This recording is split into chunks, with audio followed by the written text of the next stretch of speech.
Charcoal is everywhere in Nairobi. It is estimated that the city alone receives hundreds of tons of charcoal every day. The black gold is big business as well, being worth over 30 billion shillings per year and employing more than 500,000 people. Because charcoal is cheaper than gas or electricity and in many cases more effective, it is still the predominant fuel all over the country. With thousands of tons of this organic fuel burnt every single day, the production and consumption of charcoal has enormous implications on the nature and environment of the nation. At the Kenyatta International Conference Center, we find the founder of Green Africa Foundation, Dr. Isaac Kalua, who comments on the current situation. Charcoal production being the biggest employer in Africa, we must really try and make it sustainable. If this trend continues, it is going to be bad.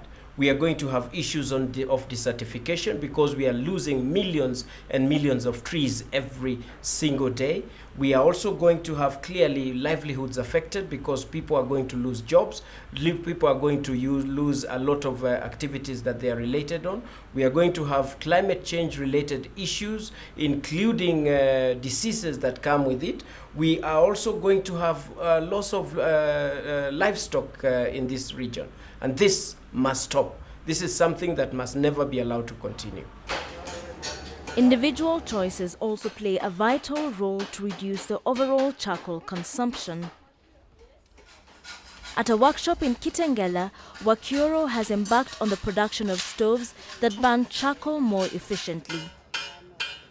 She has been in this business for over 30 years, constantly trying to improve the quality of her product.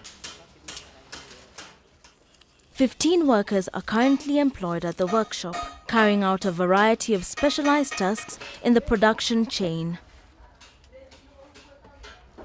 The quality of the ceramic pots and the precision with which they are cemented onto the metal stoves determines the efficiency and the lifespan of the improved jikos. Even for families with a moderate income, these improved stoves are affordable, as the smallest model will set them back less than 400 shillings. As the effect of the stoves on charcoal consumption is immediate, the investment quickly pays back. If you're using 2 kgs of charcoal with the ordinary jiko, with the ceramic you use 1 kg of the ceramic jiko because it retains heat and concentrates heat to the sufuria. That means you cook with less time and less charcoal. Alternative fuels provide another way to use resources more efficiently. This small workshop in Udhiru produces briquettes from paper pulp and charcoal dust, thus turning waste into a product which can replace the traditional charcoal for household consumption. But it is not always easy to convince the customers. People, when they are buying the briquettes, they tend to think it's something very unique to them. Others, they don't embrace the technology because of the availability of the local charcoal. But once we are sensitizing them and telling them on how to use them, they are long-lasting, they are safe, and also they don't have a lot of carbon. Even if they got carbon, very little. 28-year-old Teddy Kinyanjui is a charcoal enthusiast with a visionary approach. From his Kenyan father, he inherited the interest in sustainable charcoal production, and from his American mother's country, he brought back modern marketing strategies. We're doing more than just making cooking devices and barbecues. What we also do is we've been advocating for holistic biomass energy sustainability. And what this means is in order to produce sustainable eco-charcoal, it starts off with the seed. And what we're calling this type of system is the seed to ash cycle of wood fuel security. And so what we're advocating for people to do more so in Kenya is you can grow and make and use your own charcoal at home. And all it consists of is planting trees, using the branches to make into charcoal, and then using that charcoal in an energy-saving, clean-burning stove. Teddy has customers from all segments of society. A delegation from a nearby orphanage is interested, as well as the chairwoman from a prestigious catering company. I find it incredible that a little area like this would cook so much food. So much food and in that's there. mostly because, of course, ceramic is very, very good insulation, and then all of the doors are double doors, and so they have air insulation, which at the same time keeps the whole thing light and portable. It also keeps all of that fire in there. And so you can But imagine selling that much improved fire jikos is inside just the this first little step in box. Teddy's unique approach.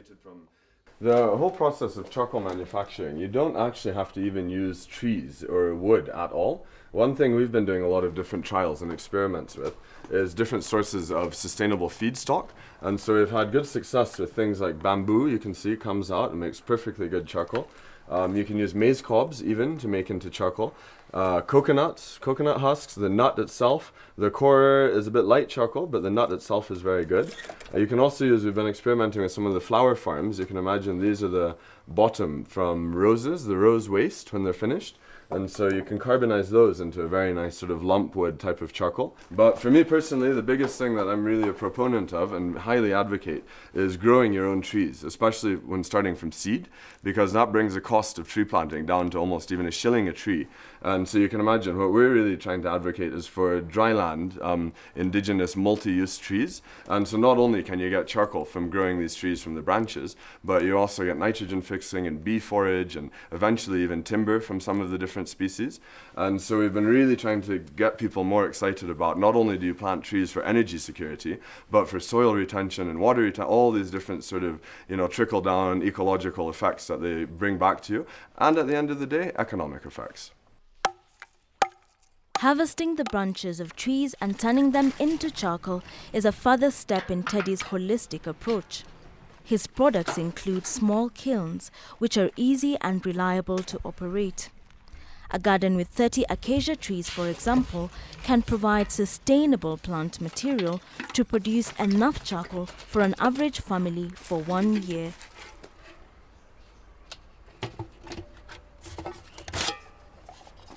Charcoal is and will be the predominant energy resource for the majority of households in Africa, and its production and consumption will shape the future of the continent. To protect the natural resources and to provide cheap and accessible energy is a giant task which will call for new strategies and technologies, as well as for environment-conscious consumers.